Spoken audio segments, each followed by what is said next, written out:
Welcome, gamers, to webisode 1 of Master Game Review. I am your co-host, John. I'm your co-host, Bobby.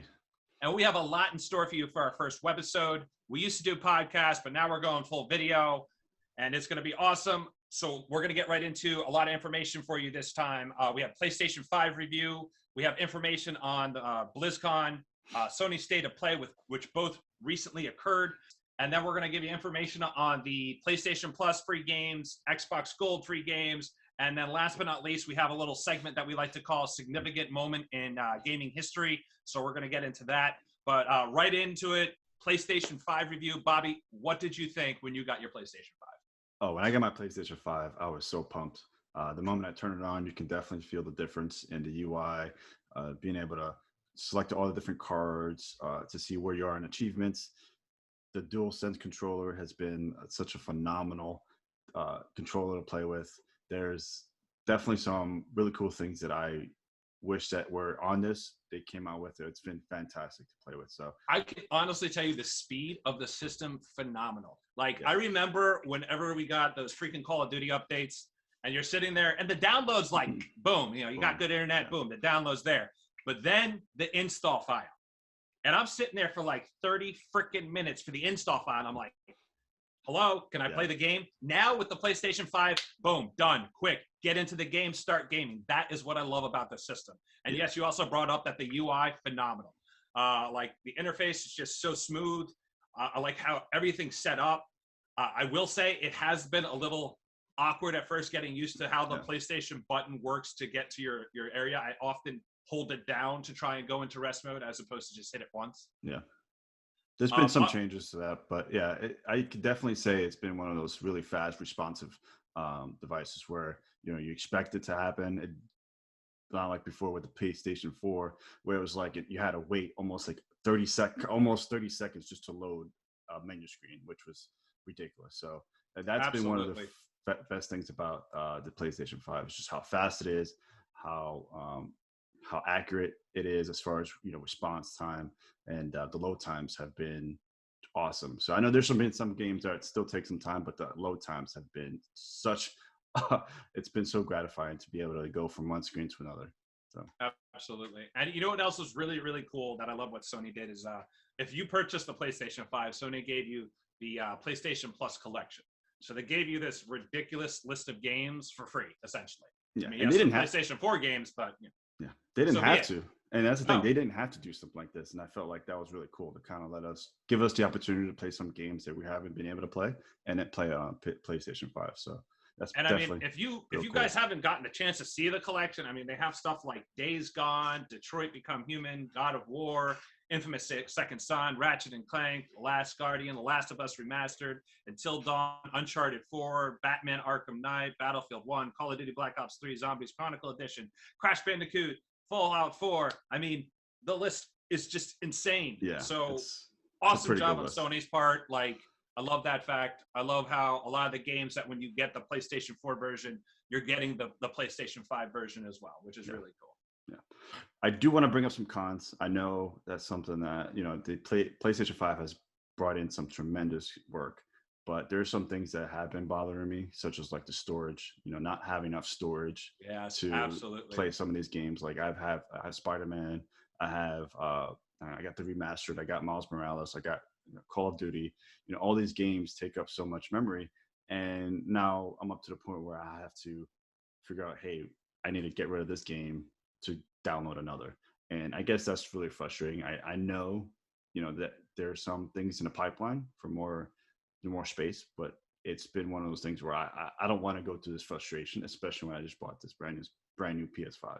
I mean, let's not also deny the fact that Call of Duty has a ridiculous file size. Yeah. It's between Warzone and Cold War, how much storage you use?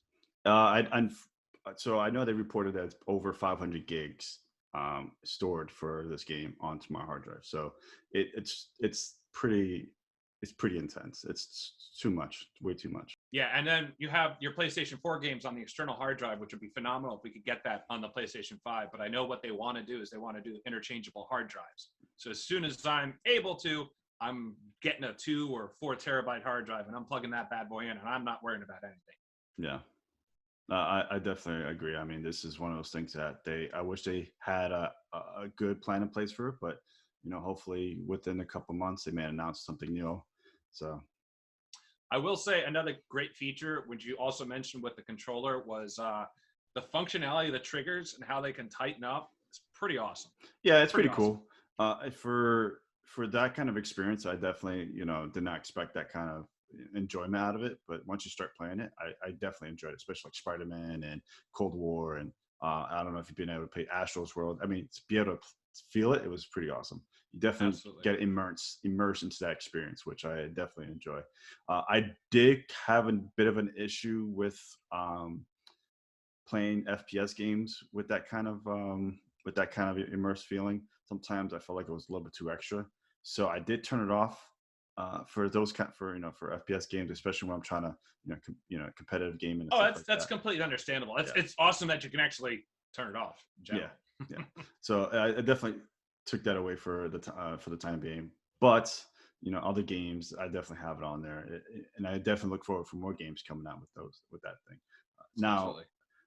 with back to the controller, I know that this is one of the cons, and I know there's some people out there who have this issue is the I know drift. what you're gonna say. It's The the drift. drift, The yeah, drift. Yes. it's one of those things that I definitely can get annoyed with. Constantly having to turn off my. Surprisingly, PlayStation's not the only one. It actually happens to both the Xbox and the Switch controllers Yeah, as well. this is not just to put it in a con. It's just one of those things that happens in these type of in these controllers, especially when you play first person shooter games. This happens a lot more often. But I feel like I wish there was something better in place. But hopefully with time, with improvements, modifications, it will get better. But yeah, the quick fix: turn off the controller, turn back on, and it kind of fixes itself. But yeah. I really can't say I had that problem. I got lucky. Both my controllers, magnifico. You know what I'm saying? Yeah. But So, anyway, I know for all those Xbox fanboys out there, don't get it twisted. We're both getting Xbox Series X. Like, keep that in mind. The only reason why we went PlayStation 5 first, obviously, one, we got our hands on it. Two is because the exclusives, like PlayStation has their exclusives coming out first. Xbox is coming out a little bit later. So, in retrospect, it's honestly about the exclusive titles, and that's what we're really in it for. yeah. And if you don't have a PS5 yet, it's not the end of the world, just because a lot of the games that are coming out are still going to be available to play on the PS4. So it's not like you need to get a PS5 right away. It's not something I say, hey, try to rob one. No, I'm just saying, hey, it's definitely one of those things where I'm glad I got to take advantage of PS5, play some games, but there's no rush, just because you're still going to be able to play it on the PS4. And since we're still on the subject of Sony, we're going to go right into the State of Play. State of Play came out on February 26th. They gave us some good updates on a lot of the games that are coming out for the PlayStation 5. I know a lot of gamers out there were looking for more information on God of War Ragnarok and Horizon Zero Dawn 2. But unfortunately, we didn't get that information. But we did get some good ones. There's still some good games. And we actually have some game footage for you. So you're going to see some game footage over the top while we talk about it. Mm-hmm. So, I mean, I'm going to kind of let you know about the games that we're not going to show footage for first, which is Oddworld, Soulstorm is coming out. So that looks pretty cool. Looks very good. We had Solar Ash. We had Knockout City. Actually, Knockout City I thought was pretty interesting for a dodgeball game. Five Nights at Freddy's for all those kids out there. You're going to get your security breach fun.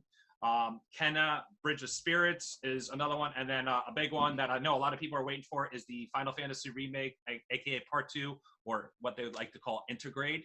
So that's really cool. But we're going to go right into some of the big ones, which is Crash Bandicoot. It's about time. I definitely played Crash Bandicoot way, way back. I think that was like PlayStation 1, honestly. Crash has been around for a while. In my opinion, I would say it's the Mario of PlayStation. Is that safe to say? Yeah, that's safe to say. That's definitely. And for what we saw in the footage, which you're probably watching right now, is it looks awesome. Like, it's essentially taking 2D and 3D, combining it together, adding all these different upgradable features. It utilizes a lot of the controller trigger that we were talking about earlier, and it has the really cool 3D audio aspect. It's enhanced. So it is something that I'm very interested in getting into. It's not typically the type of game I play, but I'm in it to win it. I'm curious. Like, the footage was cool. What do you think? Yeah, I thought it was actually pretty nice to see something fresh from Crash Bandicoot. So I know uh, there hasn't been much, information about Bandicoot coming up to this time, but to see it, having some sort of footage, have an idea of what it's going to look like, I think it was pretty cool to see. So the next one we're going to get into is actually something you were really interested in, right? Saifu. Yeah, Saifu looked pretty cool. It kind of reminded me of Zelda. I think it was like Wind Waker, right? I think that was the one. Yeah, so that I definitely enjoyed playing that game just because of like the graphics to it, and it's very similar to Saifu. So seeing that come over is pretty cool. I love the colors that they use. I love the movements. It's definitely pretty fun to see that kind of thing going on. And I mean, who doesn't like was it kung fu, karate, Yeah. whatever you want to see? But like, I mean, it did look pretty badass, and I am interested in seeing what the developer does right before it comes out. Hopefully, the reviews are good on it, so it's something we're going to look at. You're probably seeing the footage right now. Let's go right into the next one, which is was it Deathloop? Deathloop was an interesting one. I know there is a lot of gamers out there that are actually pretty interested in it. From the comments that I read when we were really disappointed by not getting God of War or Horizon Zero Dawn, Deathloop was the one that kind of held too. It's one of those games where it's basically die again. Yeah. The footage looked interesting. For me, it actually reminded me a little bit of BioShock, in all honesty. The style of footage and everything, how they were utilizing the weaponry. But it seemed like there was a lot of great weaponry to use in different styles and different tactics. Yeah. It's a game I'm 100% going to check out. What did you think? So I actually thought that it's pretty cool trailer that they showed. They didn't really show too much of the game itself, but I thought it was really cool how they had like the intro, like it's like James Bond almost. I like the different graphics they were showing us. But for me, I feel like I play Deathloop all the time when I play Call of Duty. So I mean, I just could be a team deathmatch kind of game because that's death looping all the time. So I want to see what they're talking about with this, something hopefully something new and creative. But that's when I saw Deathloop, that's what I thought the whole time was. You are like spot on with the 007 thing. I believe I actually mentioned that when we were watching the State of Play at the time. I was like, I felt like I was watching the introduction song to a James Bond movie. Yeah. And like, please go watch the State of Play, go watch the full clip, and I'm telling you, you'll get that same exact feeling. I swear that's what they were going for. Yeah, it's like a sexy, killer kind of song. So it's pretty cool, but at the same time, I really want to see what they're gonna bring to the table because I death loop all the time when I play multiplayer games. So what's different this time, I guess. So let's get to the game that I honestly was really excited about, the one that kind of just popped out, and that was Returnal. And the reason why I thought Returnal was cool, it definitely reminded me a bit of the game Evolve mixed with a little bit of Warframe. Now, if you're not sure what Evolve was based off of, I believe, the developers that made the Left 4 Dead series. So essentially, like, you either controlled this giant evolving monster or you were 4 characters trying to kill it. So it was essentially a versus game. Mm-hmm. And like as the monster, you would evolve. And obviously as the players, you got to kill the monster before you get to that point. Yeah. And then Warframe, I mean, if you played Warframe, that game itself has evolved incredibly over time to like the point. But when I saw like how they did the upgrades and they had this little station, I'm sitting there thinking about the stations they have in Warframe, which is pretty neat. But the one really cool aspect that they said during the State of Play about Returnal was that when you die, essentially the labyrinth changes. And I thought that was a really unique aspect, and that's something that I'm like really interested in getting into. I mean, what did you think? Oh, the game looks fantastic. I think there's some really cool aspects of the game. Like you mentioned, I know when you die, the landscape of the game changes. That was pretty cool. There's different variety of fights that you're going to be going into. So seeing that there's going to be different elements in the game that's going to throw you off, that's definitely going to kind of motivate you to not die. So that way it doesn't change on you. And definitely going to be one of those things where you can't strategize. You can strategize just a little bit, but if there's going to be a different landscape when you die, that's going to be something different. There's some pretty cool graphics. I mean, the graphics look sick. I'm really excited to see how it's going to look like in the PS5. Absolutely. And then I wish they showed a little bit more how the controller is going to feel. I think that's one of those things that since PlayStation did bring that to the table, to see how that's going to show how it's going to immerse you into the new game. So I wish they would have showed a little bit more of that, but we'll see when we get it. Absolutely, we're definitely getting that one. That's 100%. All right. Anyway, let's get into some BlizzCon info. I mean, BlizzCon was a lot of information over a lot of days, so we're really going to kind of only focus on like more the Diablo and World of Warcraft areas, because that's kind of like where we really thrive in. Yeah. I know like we're definitely going to get Overwatch 2. They also had info on like Hearthstone. I think they had the classic arcade of their older games. So there's definitely a lot of amazing things. If you do get the chance, I highly recommend watching anything you can on BlizzCon. Blizzard always does a phenomenal job with giving information out on the updates of their games during this. But let's go into the first things first. Diablo. So big one is Diablo 2 Resurrected. So yeah, I'm coming way, way back to that. I mean, Yeah. Diablo 2 and Diablo 1 were like two of my favorite games growing up. I joined guilds. We created websites and stuff for the guilds. I mean, it was so much fun back then. The awesome cow level. So I got to see some of this video, and you're probably watching the video like right now, if not shortly.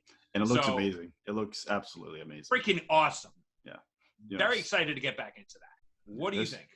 Dude, when I saw that, I was really excited. I mean, for me being a huge Diablo 2 fan, playing hours and hours and hours of Diablo 2, I feel like, being able to go back and play it with a new graphics and pretty much still have the same fundamentals of the game, but just with new things to look at, I was definitely excited to see. I know when they were in this game, when I played this game, you didn't really think about how 2D this world was. Now, now you can definitely see more shadows and a little bit more textures and the detail that went into this game. I feel like thank you for those fans that like us that have been waiting for a game like this and be able to see it how it should. How you ask yourself, how would this game look nowadays if and they did it, and I would say thank you. I think that this is going to be a great thing to play. And I really think it's great is that a lot of the gamers that are much younger that never got to experience the original Diablo series and Diablo 2, like they're gonna jump into this with that nice meaty feel of getting that old school taste, however with everything upgraded and updated. And it's a good bridge to get to us to Diablo 4 and to the mobile Diablo Immortal. So yeah, I'm really, really excited. I'm surprised they didn't show me the cow level. I don't think I saw the cow level, but I definitely want to see the cow level. But I think for the most part, I think they do a good job of kind of keeping, that feeling again. So like when you definitely go into hopefully the cow level, you're going to get, oh man, like this is it. Like now you get to actually go and kill all these cows and, go through the whole, get bamboozled with all these different cows coming at you. So I'm definitely excited to see. Move. Yeah. Move. Hey, the thing is, they redid the audio. Like I'm sure a lot of the audio that's been remastered. How cool that to see. Who knows what we're gonna hear when we go to those levels. So. And I'm kind of wondering if they're throwing a couple extra Easter eggs in there, maybe a little extra here and there. So. And here's something. Here's something interesting. So I didn't know how many minutes of cutscenes were in the game, but it did mention that's about 27 minutes, and they redid all 27 minutes of those cutscenes. So that's awesome. That's dedication. Yeah. So thank you again for Blizzard for remastering this game and resurrecting this game and killing it on all aspects. So I'm looking forward to playing it. And now we're gonna jump right over to Diablo 4. So the one thing that's actually really annoyed me is I hate when people sit there and say, "Oh my God, there's a new class! Look at the new class!" I'm like, bro, I had Rogue in like Diablo 1 and 2. Yeah. What's new? Like if we had some epic new thing like a freaking demon knight or something like that, that would be like a new class to me. Mm-hmm. But when you're saying Rogue, I'm like, hey, you're just bringing back the flavor of the classic. I agree. And we do have some footage for the Rogue class. And I will say there is this one epic thing towards the end of the footage where like all these freaking arrows shoot down. Looked awesome. Graphics look awesome. Yeah. Really psyched for Diablo 4. I know I didn't play Diablo 3 enough. I kind of, went in transition. As soon as I finished up Diablo 3, it was like, boom, right back to World of Warcraft. Yeah. It's just, it's addictive. Yeah. Got it right in my veins. Yeah, and I like the different elements you can rain down with. So like I know there's poison in those arrows. You can do ice and stuff like that. So there's definitely some strategy to it, which they're adding, which I'm excited about, which is pretty sweet. But to back to what you were saying about new class and everything, I get it. They want to get people excited about the rogue class, but it's not new. It's just it's just brought back, and I'm glad that they're bringing it back, because you can see rogue is like she is nasty. She is all over the place, and probably a little bit OP class, because she can be used at long range or close up, close combat battles. So it's but for me, I'm probably gonna be the barbarian. That's just I'm gonna be the caster as usual. Yeah, so but it's cool to see that they added. Although the druid looks pretty cool. I did see the druid bear form. Yeah, I'm kind of like psyched about that. I had fun in Diablo 3. I was the witch doctor. I thought the witch doctor was really cool. Yeah. Well, and then, Diablo 4 looks amazing. There is no time on this yet. I think maybe 2022. And same thing for Resurrection. Oh, when is Resurrection coming out? I cannot remember, but it is already on BattleNet. Yeah. So you can take a look at that info. Yeah. All right, so I'm going to get into a little bit of World of Warcraft now. Like, honestly, I could go forever about World of Warcraft, but I'm going to keep it short and sweet because there's a lot to talk about. But the biggest thing I want to talk about is the fact that World of Warcraft Classic is bringing back this first expansion, which is Burning Crusade. For me, epic. Absolutely epic. Like, I could still remember the first time I logged in and went through the Dark Portal, and then, boom, I'm in the Outlands. And let me tell you, like, that is some of the greatest memories I had. We went through, Karazhan, we went through Serpentine Cavern, we did the Gruul fight, the Magtheridon fight, which was ridiculous, having to get freaking 10 people, I think, to click the cubes at the exact same time. I know it was like 5 cubes at a time, but you had to keep rotating because like of the debuffs and all that. But big for me is World of Warcraft Burning Crusade expansion for the Classic. That's really huge. And then we got a little more information on their first major patch for the new World of Warcraft Shadowlands, which has a lot of cool stuff. It changes how the maul is being done. They're allowing people to get in there right away with their mounts now, which is pretty cool. Flying is coming back, which is also going to be awesome. I love that fact because, flying is so much better once you get up there. You can go like 200% faster than your mount speed. However, the one thing about flying in the game is that you cannot fly from one territory to another. You still actually have to use flight pass to get there because you just can't, scoot through like the twisting nether or whatever they want to call it at that point. But dude, a lot of cool things in World of Warcraft. I know I got you into it a little bit. I know I got to get you back in there because like I'm still getting you, into the feel of it. Like for somebody to come into World of Warcraft and not really know how to play the game and boom, they boost you up right to the highest level. It's overwhelming. Yeah, it is. Absolutely overwhelming. And I completely understand that. It's very tough. I will say that this is probably the best time to get back into World of Warcraft because of the fact that they level crunched with Shadowlands down to 60, which is really cool. And then the leveling process has gotten a lot better in the game.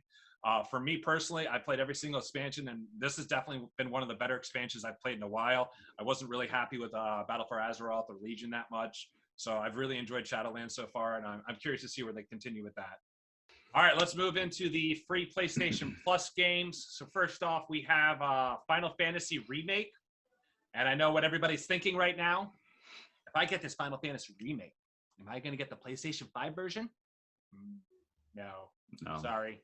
Nope. Unfortunately not. However, you still get to enjoy an awesome game.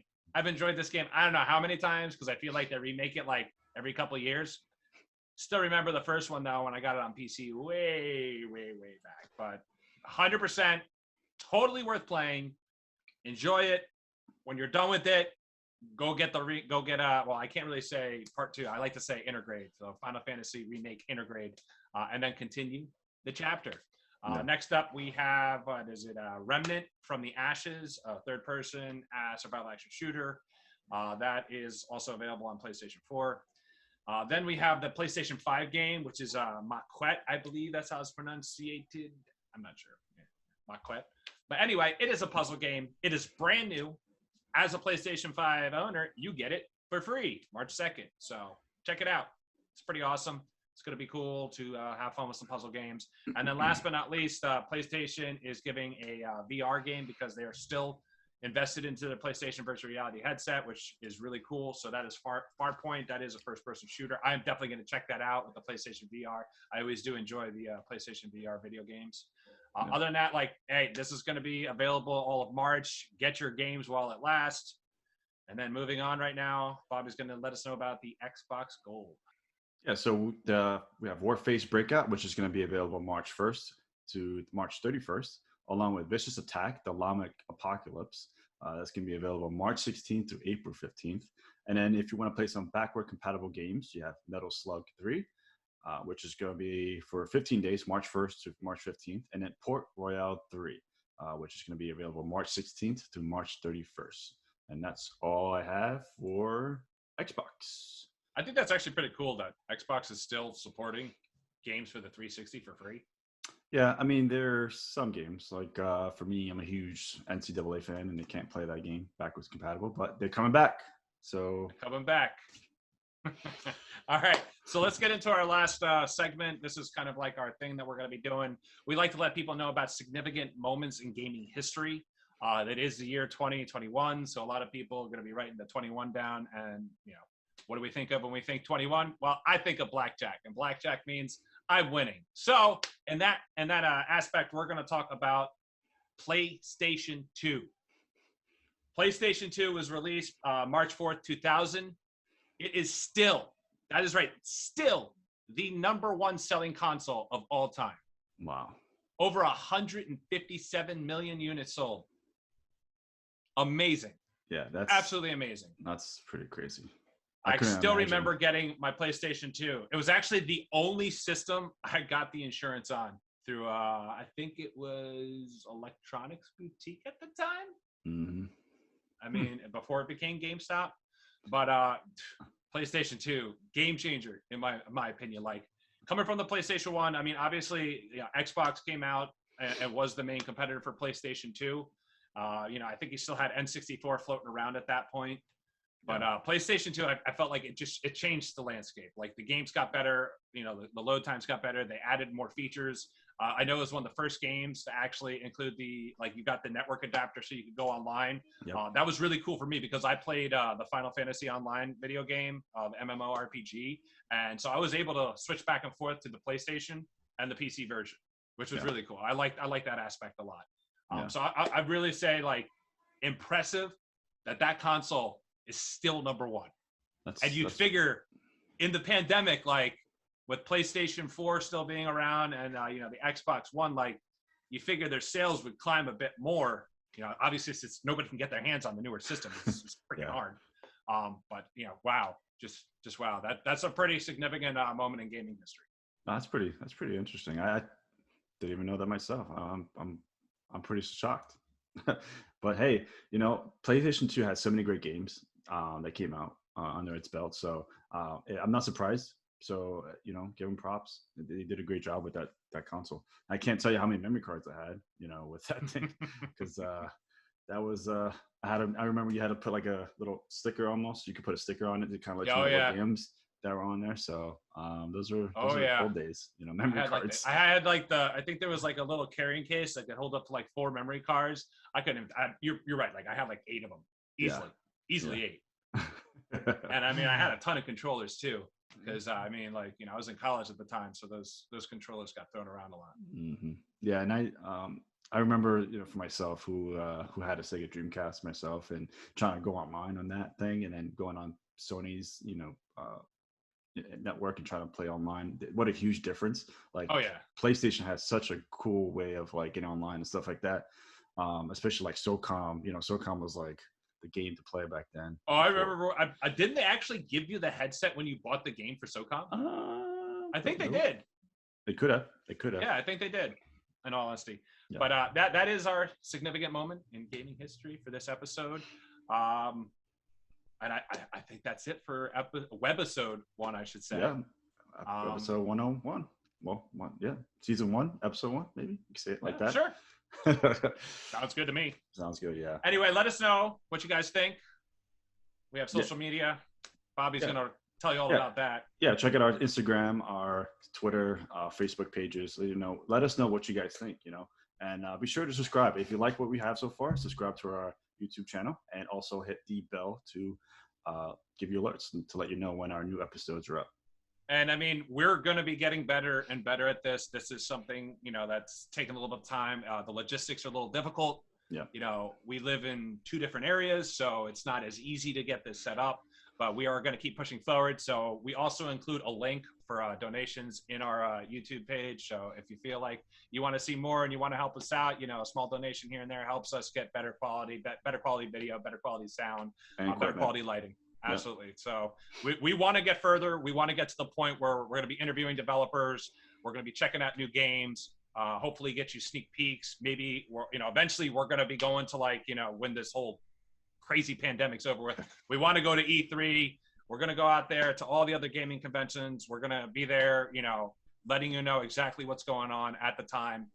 It's just going to take a little while to get to that point. Yeah, but we'll get there for sure. And then with Absolutely. you guys, your fans, definitely going to bring us there. So.